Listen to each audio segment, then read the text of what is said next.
Secretary General of Médecins Sans Frontières, Krestófar Lókíér, welcome to الن.ار. After your visit to Gaza late last March, you spoke about trauma patients and starving kids, but also you recounted some moments of resilience. As an NGO chief who has dealt with so many humanitarian crises around the world, Chris, how do you describe life in Gaza? What does it resemble? I mean, it's hard to describe it in a nutshell, but you're right. I saw some really horrific things in Gaza. I mean, I saw the Al-Aqsa hospital in the middle area, which was really overwhelmed with patients and struggling with the balance between trauma patients and patients needing care for malnutrition. And at the same time, I saw, some scenes of real joy. I saw a young father with his boy in one of our clinics in Al-Mawasi, who was with him every day, was holding him in his arms as he was receiving new dressings for his badly wounded leg. And it's there's scenes of staff, our teams retraining, relearning how to treat things like malnutrition after being specialists in intensive care, after themselves having displaced many times. So yes, some very, very horrific scenes of trauma, and at the same time some really beautiful scenes of humanity as well, which I think is something that you see in all humanitarian crises. Obviously there are directly those who are affected by the war, the conflict, the very violent trauma, and there are those who die silently because of the lack of healthcare, a real thing that we're seeing in Gaza at the moment, as the health system is gone. There's nothing to speak of from the health system, and so there's a number of people who are dying silently through malnutrition, through diarrhea, through lack of cancer treatment. But what's really, I would say, unique about this particular crisis is that the population is so trapped. The people are so trapped. I mean, they were trapped within Gaza anyway. Large parts of Gaza are no longer accessible. I mean, the north of Gaza is really a siege within a siege. And then we have sort of over 1.5 million people trapped in this tiny sliver of land in Rafah in the south. And and the indiscriminate bombing that we've been seeing in large parts with this trapped population is a really terrifying and graphically horrific. Does it remind you of anywhere else you have worked before in well, the world? I think there are some elements, this humanity, this humanity mixed with violent trauma is something that you see in a number of places. Humans' ability to look after their families, to come together in the most horrific situations. But there's also these huge differences in that people can't flee any further. People can't cross a border here. People can't become refugees in that sense. They're really trapped they were trapped in Gaza anyway, and now a large part of the population is further trapped, which is what I think makes it a particularly horrific humanitarian situation.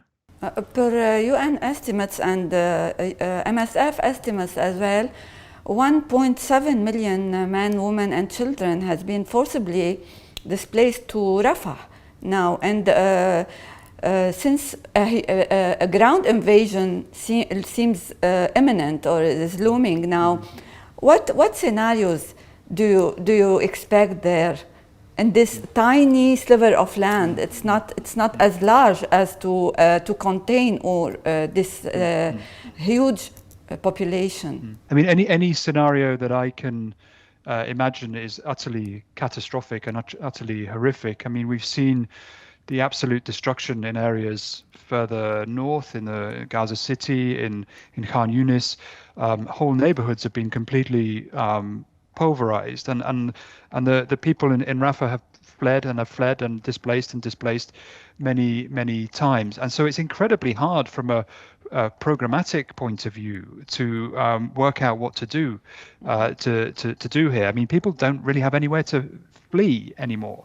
When I was in Rafah myself, this was just as the fighting around Shifa, the latest round in fighting around the Shifa hospital in the north was starting, and people were being told to evacuate from the north, from the Shifa area, to the Al-Mawasi area where I was staying, and that is such a strange thing in my mind, because firstly, it was very hard for people to make that journey because of IDF checkpoints on the route. They didn't feel safe to come to the south, but then moving to an area which itself is then going to be the victim of a ground offensive, as far as we know, is a really horrific prospect. And the Rafah area is incredibly densely populated.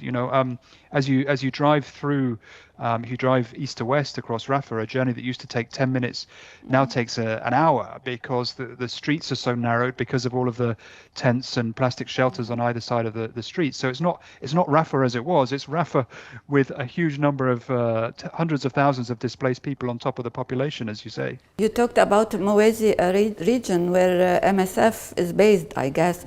There were reports about plans to expand that region.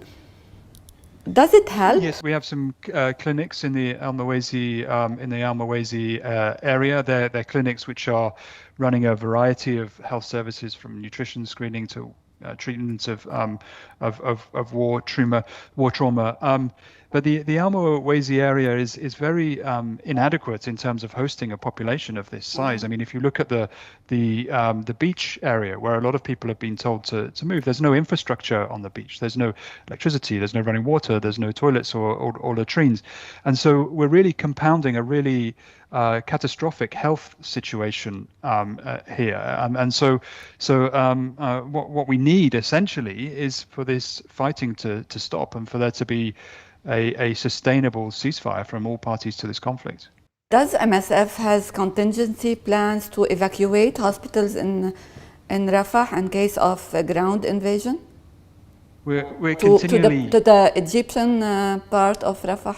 So we're continually assessing our presence. We've been assessing our presence. This is a very, very difficult place to work from a security perspective. I mean, we ourselves have had five staff members tragically killed. And on a daily basis, we're assessing the risks of continuing our operations, the risk to our patients, the risk to our staff. So and we're looking at various scenarios to be able to stay mobile. It's very difficult to provide high quality medical care in a very, very dynamic environment. And MSF, we're used to working in conflict zones. We do it all around the world every day. But being able to plan in this situation is very, very complicated, because we're quite frankly terrified as to what happens if there is a ground offensive. Is evacuating hospitals is an option? So we're always trying to be flexible when it comes to our patients, but there's very little places for us to go. So we're looking, we're preparing in case that we have to evacuate hospitals in Rafah, but it's a very hard equation because there's nowhere obvious for us to be able to relocate. We're looking at additional. We're looking at scaling up. We're looking at seeing if we can going back to the Nazir hospital, which is somewhere we had to evacuate back in February.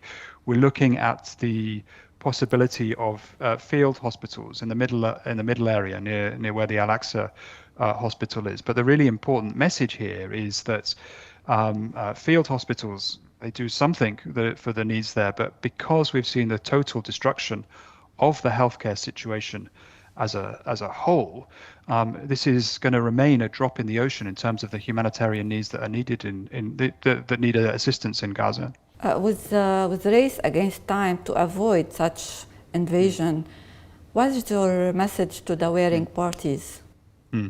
Really, there needs to be to both warring parties here. There needs to be an immediate and sustained ceasefire. What is happening to the population in Gaza is truly horrific. It's incredibly difficult to provide meaningful humanitarian assistance, and we call on everybody to allow meaningful humanitarian assistance to come into Gaza. This is much more than simply counting trucks crossing the border or airdrops into Gaza. These are small factors when it comes to humanitarian assistance. Humanitarian assistance is being able to get your hands on patients, treat patients with the care that they need, being able to move supplies around the Gaza Strip, being able to sustain working hospitals. And hospitals are more than four walls and a roof. They are running water, electricity, fuel, communications. What's happening in Gaza cannot continue.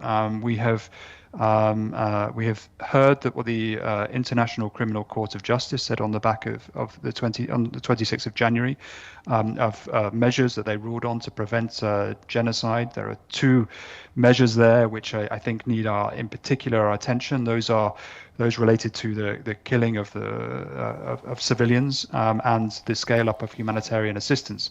And in my mind, neither of those two measures are being met. We are seeing people indiscriminately killed in huge numbers all across Gaza. We see it in our hospitals, and we're seeing that there is still a huge gap to be able to get to what we consider to be meaningful humanitarian assistance. We're doing what we can. Other aid agencies are doing what they can in a very difficult situation, but we're still seeing thousands of people being killed, and we're seeing people being killed silently through the knock-on consequences of a lack of healthcare. So scale up, yes, but fundamentally there needs to be a ceasefire from both parties here.